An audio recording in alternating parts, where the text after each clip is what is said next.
Baik,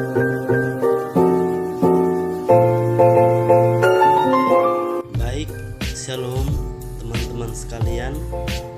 Kesempatan kali ini saya akan menjelaskan tentang strategi pembelajaran kooperatif. Strategi pembelajaran kooperatif ini merupakan strategi atau bagian dari strategi pembelajaran yang dilakukan. Baik, sebelum saya memasuki pada materinya, saya akan memperkenalkan anggota kelompok kami. Yang pertama Angela Amleni, yang kedua saya sendiri, dan yang ketiga Katria Adu. Baik, langsung saja pada materinya. Yang pertama adalah tentang pengertian pembelajaran kooperatif. Di dalam pengertian, pembelajaran kooperatif adalah sistem pembelajaran yang memberikan kesempatan kepada siswa untuk bekerja sama dengan sesama siswa dalam tugas-tugas yang terstruktur, dan dalam sistem ini guru bertindak sebagai fasilitator. Baik, jadi pembelajaran kooperatif itu sendiri adalah satu sistem pembelajaran yang memberikan kesempatan untuk siswa agar mereka bisa bekerja sama. Sistem pekerjaan yang mereka bisa kerjakan secara bersama-sama mereka bentuk dalam kelompok. Misalkan guru membagi topik kepada setiap kelompok, lalu didiskusikan topik tersebut dan dilaporkan hasilnya di depan kelas. Di sini bisa dimengerti bahwa pembelajaran kooperatif adalah demikian. Gurunya sebagai fasilitator, yaitu memberikan topik, lalu mereka diberikan kesempatan untuk bekerja sama. Itu adalah pengertian luas dari pembelajaran kooperatif. Lalu kita lanjut ke slide berikutnya. Di sini muncul pengertian menurut para ahli.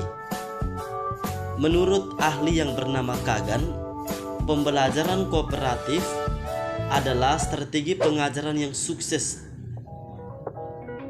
di mana tim kecil masing-masing dengan siswa dari tingkat kemampuan yang berbeda menggunakan berbagai aktivitas belajar untuk meningkatkan pemahaman mereka tentang suatu subjek.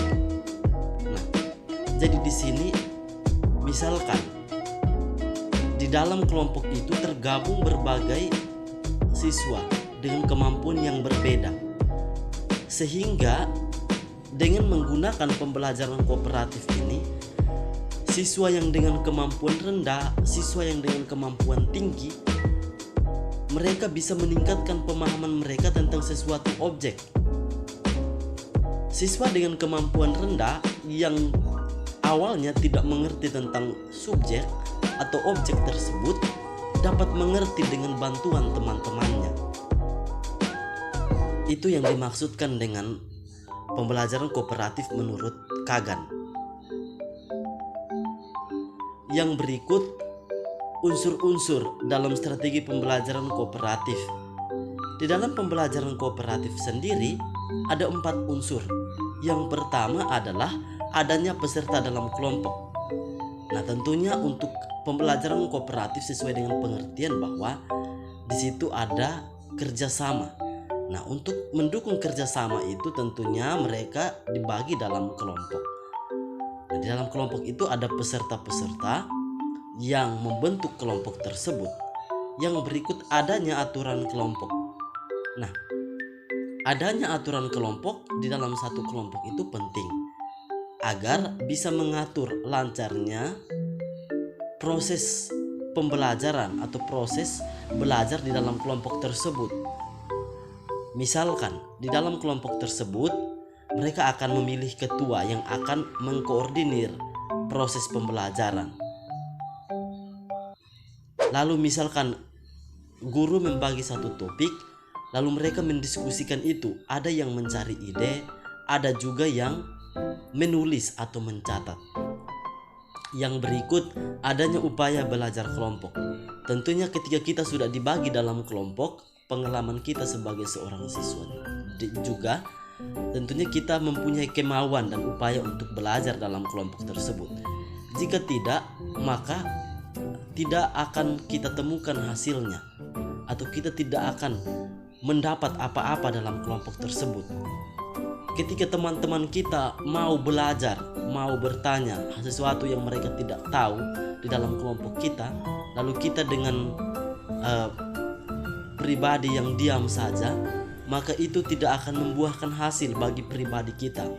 Oleh karena itu, di dalam unsur dalam strategi pembelajaran kooperatif itu harus adanya kemauan untuk belajar dalam kelompok tersebut.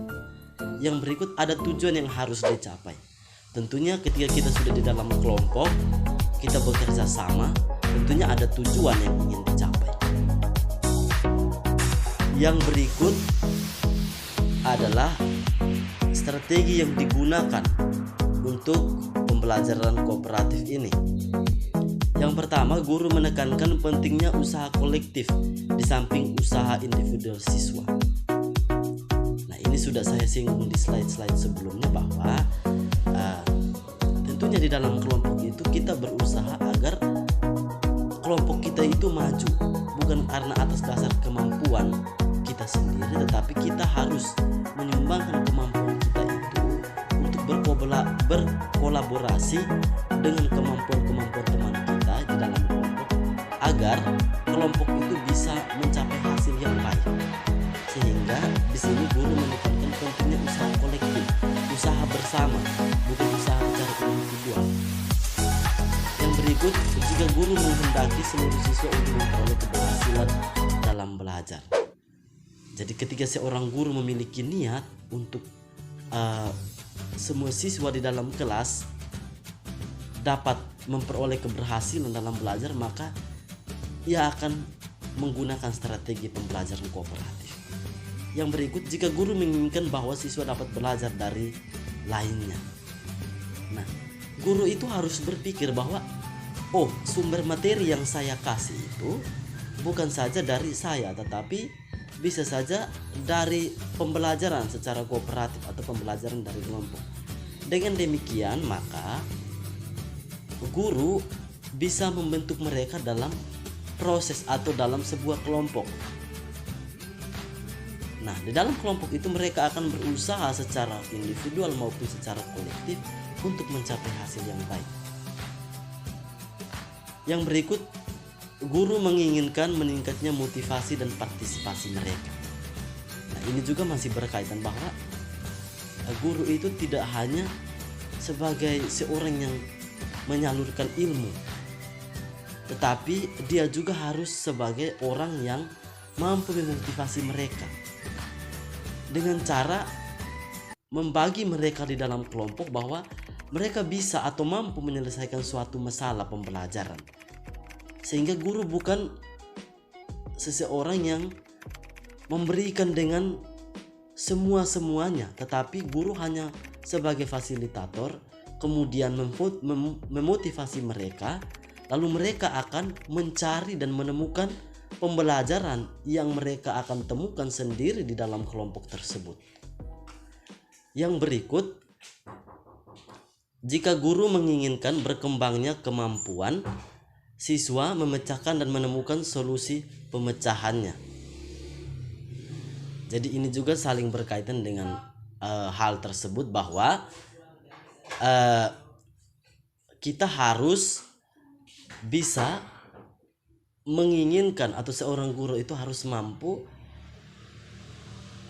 melihat lebih dalam bahwa siswa itu harus bisa memecahkan masalah tersebut.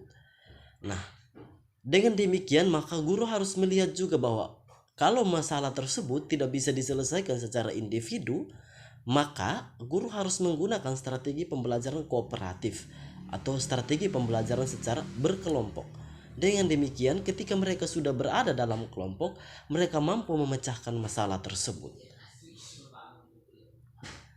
Yang berikut, karakteristik dan prinsip-prinsip strategi pembelajaran kooperatif. Ada 4 karakteristik pembelajaran kooperatif. Yang pertama, pembelajaran secara tim. Tentunya pembelajaran secara kooperatif itu tidak terlepas secara tim. Yang berikut didasarkan pada manajemen kooperatif. Nah, itu adalah karakteristik yang kedua. Yang berikut, kemauan untuk bekerja sama. Nah, ketika setiap individu di dalam kelompok mempunyai kemauan untuk bekerja sama, maka itu akan menghasilkan sebuah hasil yang baik. Yang berikutnya, keterampilan bekerja sama. Nah, setiap anggota individu yang di dalam kelompok itu harus memiliki keterampilan agar ketika ada masalah yang diberikan atau ada topik yang diberikan, mereka dengan masing-masing keterampilan mampu menyelesaikan. Dengan demikian, waktu yang dibutuhkan tidak terlalu lama karena mereka memiliki keterampilan. Jika mereka tidak memiliki keterampilan, maka tentunya soal atau topik yang diberikan akan diselesaikan dalam waktu yang cukup lama. Yang berikut, prinsip-prinsip pembelajaran kooperatif. Prinsip yang pertama, prinsip ketergantungan positif. Artinya, setiap anggota itu memiliki ketergantungan terhadap individu-individu yang lain. Yang berikut, tanggung jawab perseorangan. Nah, ketika orang bergabung dalam sebuah kelompok, maka dia harus memiliki tanggung jawab. Si A harus memiliki tanggung jawab untuk membantu kelompok ini. Harus memiliki tanggung jawab untuk menyumbangkan pikiran-pikiran, menyumbangkan ilmunya yang ia miliki. Dia harus memiliki rasa tanggung jawab. Ketika dia sudah memiliki rasa tanggung jawab tersebut, maka dia akan menyalurkan ilmunya. Yang berikut, interaksi tatap muka atau face to face. Jadi bisa dikatakan bahwa agar berhasilnya suatu pembelajaran kooperatif maka dilakukan dengan tatap muka agar interaksinya itu lebih mudah. Yang berikut, partisipasi dan dalam komunikasi. Tentunya partisipasi di dalam komunikasi itu sangat penting. Ketika komunikasi itu berjalan dengan lancar, maka pembelajaran atau tugas yang diberikan itu bisa berjalan dengan baik. Jika tidak, maka bisa dikatakan kelompok tersebut mengalami miskomunikasi. Yang berikut, prosedur pembelajaran kooperatif. Yang pertama, penjelasan materi. Guru menjelaskan materi. Lalu yang berikut, belajar dalam kelompok. Dibagi dalam kelompok lalu belajar. Yang berikut, penilaian dan pengakuan tim. Baik, kita akan masuk pada keunggulan dan kelemahan strategi pembelajaran kooperatif. Yang pertama, keunggulan. Keunggulan yang pertama adalah strategi pembelajaran kooperatif dapat membantu memberdayakan setiap siswa untuk lebih bertanggung jawab dalam belajar. Sudah saya jelaskan bahwa jika sudah dibagi dalam tim, maka mereka akan lebih guru itu memberdayakan atau memampukan siswa. Yang berikut, melalui strategi pembelajaran kooperatif dapat mengembangkan kemampuan siswa untuk menguji ide dan pemahaman sendiri. Jadi di situ siswa akan dengan gencarnya mengeluarkan idenya. Sebagaimana idenya dipakai, apakah idenya itu dipakai di dalam kelompok, maka itu idenya akan diuji di dalam kelompok itu layak tidak digunakan untuk menyelesaikan masalah tersebut. Yang berikut, strategi pembelajaran kooperatif dapat meningkatkan kemampuan siswa menggunakan informasi dan kemampuan belajar abstrak menjadi real. Yang berikut, kelemahan strategi pembelajaran kooperatif. Jika tanpa per-teaching yang efektif, maka tidak akan ada pencapaian yang maksimal. Yang berikut, penilaian yang diberikan dalam SPK atau strategi pembelajaran kooperatif didasarkan kepada hasil kerja kelompok, sedangkan kenyataannya diharapkan prestasi setiap individu. Jadi kelemahannya itu bahwa penilaiannya itu berdasarkan kelompok, sedangkan guru tidak menilai kemampuan-kemampuan apa yang disalurkan siswa di dalam kelompok tersebut.